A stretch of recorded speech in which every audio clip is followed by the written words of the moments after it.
All right, we're about to decode one of the strangest and, honestly, one of the most powerful lists in the entire Bible. On the surface, it looks like some kind of apocalyptic shopping list, but it's actually a deep, powerful critique of a totally corrupt system. So, let's get into it.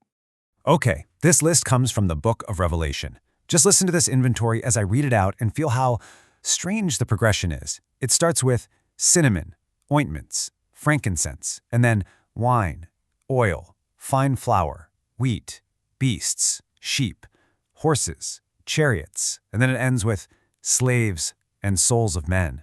What a bizarre collection, right? It just keeps escalating into something truly chilling. So that's the big puzzle we're tackling. What on earth connects sacred spices to symbols of military might to the very essence of what makes us human? Believe me, this is not just a random jumble of items. It's a carefully constructed argument, and we are about to unpack exactly what it means. The real key to understanding this is to stop seeing it as just an inventory. It's a progression. The list is actually telling a story by moving through these very specific categories, and each step reveals a little more about the corrupt system it's describing. You can basically break down the logic into 3 stages. First, you get these sacred luxuries, things that were originally meant for worship. Then it shifts to essential staples, the kind of core goods for everyday life and for temple offerings. And finally, the list lands on these symbols of wealth and just raw power. You see the pattern? It's a clear movement from the holy to the completely worldly. Let's just take the very first item, cinnamon, or cinnamon. Now back then, this wasn't just some nice spice for your food. It was a key ingredient in the holy anointing oil used in the temple. So the list kicks off with something that is explicitly sacred, something meant to set people and things apart for God. Okay, now let's jump way down. Toward the end of all the material goods on the list, we find Huradon, which means chariots. And these weren't just for getting around. They were the ancient world's version of a tank, or maybe a high-end limousine. They were pure symbols of worldly power and military dominance. It's a brilliant way to show the progression, from holy oil to the machinery of war. But the list doesn't stop there. After all the spices, all the food, all the symbols of power, it takes this incredibly dark turn. The final 2 items are what really elevate this from just an inventory to a shocking indictment. This is where the true ugly nature of the system is finally laid bare. The second to last item is a single, horrifying word: slaves. This system actually trades in human beings. It turns people into a commodity, something to be bought and sold right alongside sheep and horses. And then comes the final gut punch, and souls of men. I mean, wow.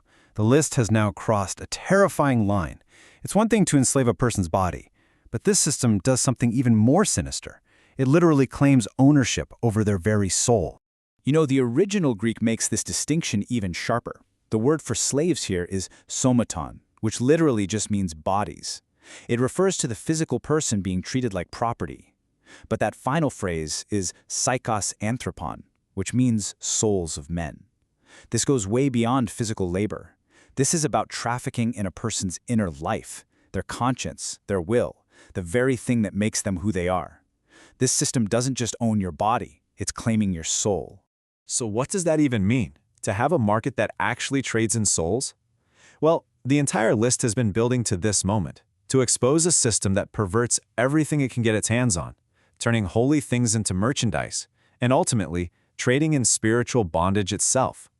This chart here really lays the whole argument bare. You can see how every single category on that list once had a sacred purpose. Spices were for anointing, grains were for offerings, and of course, humans were made in the image of God. But in the marketplace of this system, which the text calls Babylon, everything gets stripped of its holy meaning. Worship just becomes another luxury good, offerings become items for profit, and people, well, they become property. And this isn't some new idea that pops up in Revelation. It directly echoes what Jesus said to the money changers in the temple.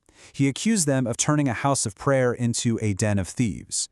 This shopping list in Revelation, it's basically the ultimate inventory of that den of thieves, a religious system that's become a marketplace selling spiritual bondage instead of offering true freedom. So how in the world do you actually trade in souls? Well, you do it through things like fear and legalism. You do it with false promises. You do it by controlling people's consciences. You start selling access to God. You start selling forgiveness. You basically turn the free gift of grace into a transaction, which enslaves people to a system instead of setting them free. That is the merchandise of a soul market. The text then goes on to describe the collapse of this huge, powerful system. And the reaction of the merchants, the people who ran this marketplace, is maybe the most damning part of the whole story. And the collapse is incredibly fast and absolute. It says that in 1 hour, the entire vast global empire, both economic and religious, just comes to nothing. All that wealth, all of that power, it vanishes in an instant. And right here is the system's final self-indictment. When the whole thing comes crashing down, who do the merchants cry for? Not for the people they enslaved, not for the souls they trafficked in. No, they weep because their business is ruined. Their values are so completely upside down that losing profit is a greater tragedy to them than losing humanity. The reason for this sudden collapse is actually pretty simple. No one is buying their stuff anymore. The entire foundation of their market, which was selling access to God, selling forgiveness, has been made totally obsolete. According to the text, the true way has been opened freely to everyone, which completely bankrupts their business model. After all, you can't sell something that's now being given away for free. And that's really the question this passage leaves us with. It's a question that echoes way beyond this ancient text. What does it mean when any system, whether it's religious, economic, or political, starts to value its own survival and its own profit more than the actual people it's supposed to be serving? This apocalyptic shopping list isn't just some old relic. It's a timeless warning about the ultimate price we pay when we turn everything, even the human soul, into just another commodity.